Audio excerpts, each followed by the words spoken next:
আপনার মোবাইল থেকেই বিকাশ অ্যাকাউন্ট খুলে নিন এবং 125 টাকা পর্যন্ত বোনাস পাবেন। আজকের ভিডিওতে দেখাবো কিভাবে সহজে বিকাশ অ্যাকাউন্ট খুলবেন। ভিডিওটা শেষ পর্যন্ত দেখুন, কারণ একদম শেষ অংশে থাকছে গুরুত্বপূর্ণ টিপস।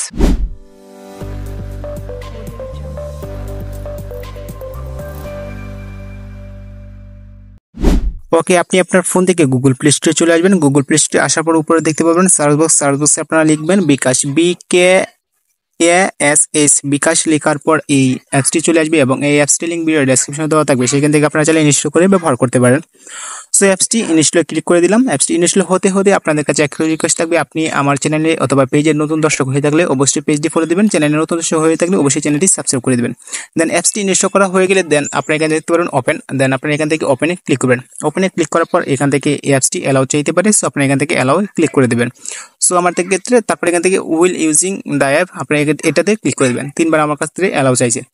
সো এখন অ্যালাউতে ক্লিক করার পর এরকম ইন্টারফেসে নিয়ে আসবে। সো আমরা যেহেতু নতুন মানে অ্যাকাউন্ট করবো, সেই ক্ষেত্রে আমরা লগ ইনে ক্লিক করবো। এখন যেই নাম্বারে মানে বিকাশ অ্যাকাউন্টটি খুলতে চাচ্ছি, সেই বিকাশ অ্যাকাউন্টটি আপনার নাম্বারটি আপনার ফোনে কিন্তু অবশ্যই রাখতে হবে।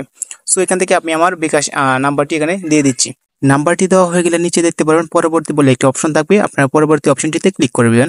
পরবর্তী অপশনটিতে ক্লিক করার পর আপনি যে নাম্বারটি সিলেক্ট করলেন, সেই নাম্বারটি কোন অপারেটর, বাংলালিংক নাকি এয়ারটেল নাকি গ্রামীণ, সেটা সিলেক্ট করবেন। যেহেতু আমারটা 019 বাংলালিংক, আমি সেটা সিলেক্ট করে দিলাম। সো আপনার যেটা আপনি সিলেক্ট করে দেবেন। তারপর এখান থেকে আপনি জন্ম নিবন্ধন দিয়েও খুলতে পারবেন বিকাশ অ্যাকাউন্ট এবং জাতীয় পরিচয়পত্র দিয়েও খুলতে পারবেন বিকাশ অ্যাকাউন্ট। সো আপনি যেটা দিয়ে খুলতে চান সেম প্রসেসেই জন্ম নিবন্ধন সিলেক্ট করে দেবেন আপনি জন্ম নিবন্ধন হয়ে থাকলে। সো আমি যেহেতু এনআইডি কার্ড দিয়ে খুলবো, সেটার জন্য আমি এনআইডি কার্ডে ক্লিক করলাম। তারপর এখান থেকে আপনার নাম্বারে একটি কোড আসবে। সো কোডটি আসার পর এখান থেকে অ্যালোয়ে ক্লিক করে দেবেন। সো তারপর এখান থেকে সবকিছু আপনি নিচে দেখতে পারবেন আমার সম্পত্তি রয়েছে, সম্পত্তি আছে, আর আপনি চাইলে এখান থেকে পড়ে নিতে পারেন। সো আমি পড়ার কোনো দরকার নেই। সো আমি এখান থেকে আমার সম্পত্তি আছে, আমি এটাতে ক্লিক করে দিলাম। ওকে, এখন আপনাদের ছবি তুলতে হবে এনআইডি কার্ডে। সো আমি এখান থেকে এনআইডি এর ছবি তুলুন, আমি এটাতে ট্যাপ করলাম। তারপর এনআইডি কার্ডের সামনের ছবিটা তুলে নিচ্ছি আমি। তারপর এখান থেকে পরবর্তী যে ছবিটি থাকবে পিছনে, সেইটি ছবিটি সিলেক্ট করলাম। তারপর আমি এখান থেকে সব এনআইডি কার্ডটি সিলেক্ট করার পর সবকিছু এখানে ইনফরমেশন চলে আসবে। সো এখান থেকে আপনার যেটা আপনি সেটা দিয়ে দেবেন। তারপর এখান থেকে সবকিছু দিয়ে পরবর্তী বাটনে ক্লিক করে দেবেন। সো তারপর এখান থেকে আপনারা দেখতে পাচ্ছেন এটা প্রথম ধাপটি ভেরিফিকেশন হয়েছে এবং দ্বিতীয় ধাপটি ভেরিফিকেশন হয়ে যাবে। সো বিকাশ থেকে থ্যাংক ইউ জানিয়েছে আমাকে। সো এটাও ভেরিফিকেশন হয়ে যাবে 2 নম্বর অপশনটি। সো একটু ওয়েট করে নিচ্ছি। সো এটা দেখতে পাচ্ছেন ভেরিফিকেশন করা হয়ে গেছে। এখন আমরা যে কাজটি করব, আমরা নিচে দেখতে পাচ্ছি নতুন পিন সেট করুন, আমরা এটাতে ক্লিক করে দিব।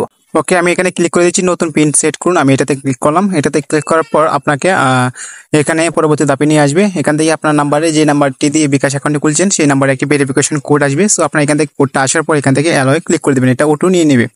সো তারপর এখান থেকে আপনাকে 5টি সংখ্যার পিন সেট করতে হবে।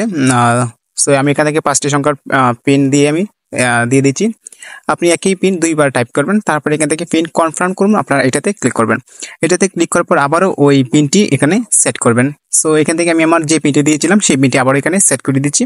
সো আমি এখান থেকে পিনটি দিয়ে তারপর এখান থেকে পরবর্তী অপশনে ক্লিক করে দিব। সো আমি এখান থেকে পরবর্তী অপশনটি ক্লিক করছি।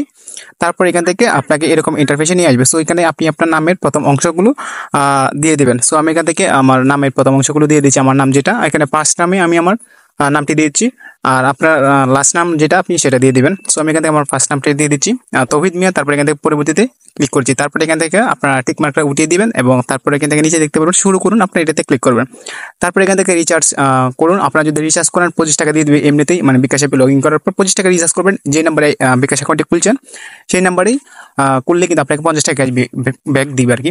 সো আমি এখান থেকে দেখাচ্ছি অ্যাকাউন্টে কত টাকা দিয়ে দিচ্ছে বিকাশ। সো এখান থেকে 25 টাকা দিয়েছে। তারপরে আমি এখান থেকে মোবাইল রিচার্জ করবো, মোবাইল রিচার্জে ক্লিক করলাম।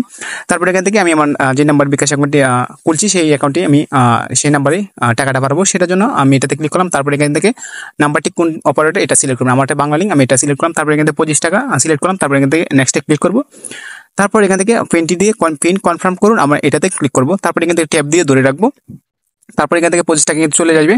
চলে যাওয়ার পর আপনারা এখান থেকে দেখতে পারবেন মানে রিচার্জটা সাকসেসফুল হয়েছে। সো আমরা এখান থেকে হোমে ফিরে যাই, আমরা এটাতে ক্লিক করলাম।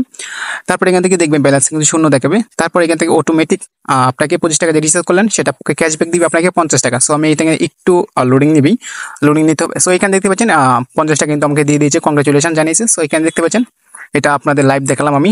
সো তারপর এখান থেকে এগিয়ে যান, আমি এখন ব্যালেন্সে দেখাচ্ছি আপনাদের। সো ব্যালেন্স এই যে দেখতে পাচ্ছেন 50 টাকা। আমাকে কিন্তু 25 টাকা রিচার্জ করছি, তারপর এখান থেকে 50 টাকা কিন্তু আমাকে ক্যাশব্যাক দিয়েছে। 75 টাকা মোট আমি পেয়েছি। এবং আপনাকে আমি যে বলেছিলাম ভিডিওর শুরুতে 125 টাকা মানে বোনাস পাবেন, সেই বোনাসটা আপনি কীভাবে পাবেন? এখন কথা হচ্ছে আপনি 125 টাকা বোনাস পেতে হলে আপনাকে 75 টাকা পেয়ে গেলেন, আর বাদ বাকি যে টাকাগুলো থাকবে সেটা আপনি লেনদেন করবেন। লেনদেন করার পর আপনাকে অটোমেটিক বিকাশ কোম্পানি আপনাকে দিয়ে দিবে। সো এই ছিল মূলত আমাদের আজকের ভিডিওটি আপনার কাছে কেমন লেগেছে তা অবশ্যই কমেন্ট করে জানাবেন। ভিডিওর শেষ করার আগে আপনাদের কাছে আরেকটি রিকোয়েস্ট রাখছি, আপনি যদি আমার চ্যানেলে বা পেজে নতুন হয়ে থাকেন তো অবশ্যই পেজটি ফলো দিবেন, আর চ্যানেলে নতুন দর্শক হয়ে থাকলে অবশ্যই চ্যানেলটি সাবস্ক্রাইব করে পাশে থাকবেন।